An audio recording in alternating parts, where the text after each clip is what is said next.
So what is the HPI median price? My name is Hani Faraj with ReMax Crest, and today I want to talk about something called the HPI, which is the Home Price Index median price range. So if you're a buyer in the Greater Vancouver or Fraser Valley area in British Columbia, and you're thinking about buying a property, whether it's a condo, townhouse, and or detached home, and you're kind of curious, well, you know, if your price range, you obviously go to the bank or you meet with a realtor and you say, okay, well, my current rent is about $2,500 or $10,000 or whatever it might be. Well, I kind of want to stay around there. I'm comfortable paying that price. Or maybe you want to go below or higher. Depends on your lifestyle. You probably want to know, well, is my price range within the budget or within the market range of what everybody else is buying? Well, why is that important? I'll tell you. For example, let's just say you are looking in a specific neighborhood and your budget, all you're approved for is $1.3 million.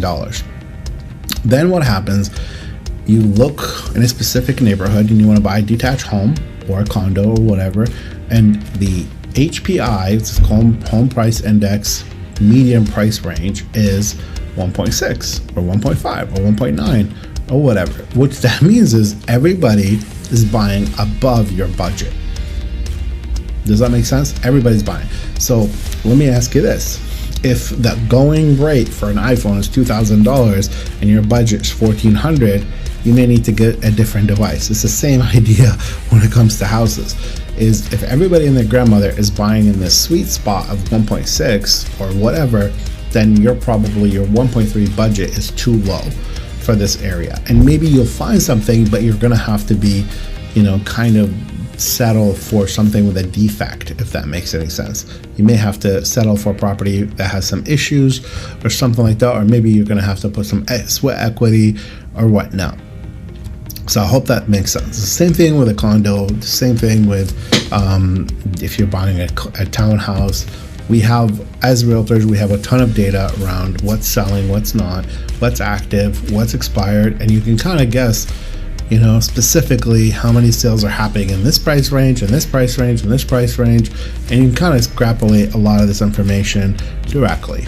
Okay, so I completely, you know, as a realtor and as somebody who's been doing this for 12 years, whenever I sit down with a buyer or seller and they tell me their budget is X, but it's $400,000, $500,000, $1 million, $10 million, I can tell them, guess, you know, how houses in this area are selling for.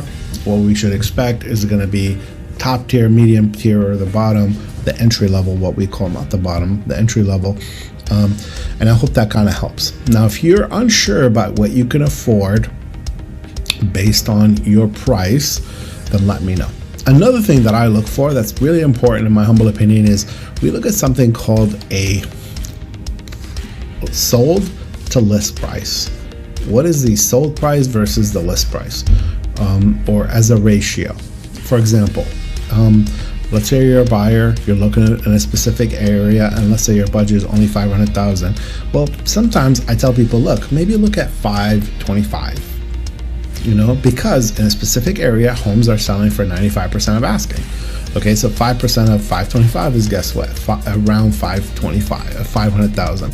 So that's, this way, you're not only just going based on your budget, you're maximizing. You're going a little above, and hopefully I can negotiate it down, and then everybody's happy, and you know, you get maybe better than what you expected.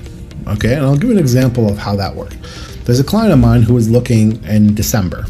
Okay, and he, you know, he's not handy, but he understands value. So we're looking in a specific neighborhood in North Surrey. It's called Fraser Heights, and I had sold a property there earlier that year for 2.67. Actually 2.7, almost 2.68. So 2,000 shy of 2.7, and you know, it was a great property. You know, pool, everything, 7,000 square feet, whatever.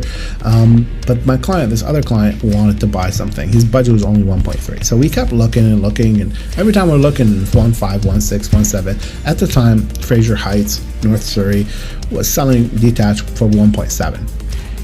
So we knew that his budget is about 400,000 under.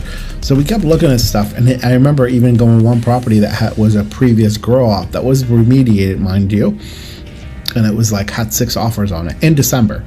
And I was just like, buddy, I think we're gonna have to change strategies. Like, what do you think we should do? I'm like, I think we need to look at something with that has some sweat equity. You're gonna have to spend some money on it. And sure enough, we found something. It was listed for 1.5. We made an offer for 1.3 and said, look, don't negotiate. This is all we're approved for, and we got it. Now I wish that was a daily occurrence for me. I'm not that good. It was just a special circumstance that those people were divorcing, and my client was ready to forego everything, all the problems with the house that needed new roof, plumbing, a lot of stuff. But I guarantee, and I told my client 100,000, a couple of times. I told him, like, look, if you fix this, the house down the street just sold for 1.7. Tons of sweat equity potential and things like that. So that's the kind of thing that we can help you do. And that's what the MLS doesn't really show you, even though now there's sold data on multiple websites and things like that. Okay. So if you want a professional like myself who needs help, please call me. I'd love to help you out. My name is Hani Faraj with ReMax Crest. I look forward to connecting with you. Take care. Bye.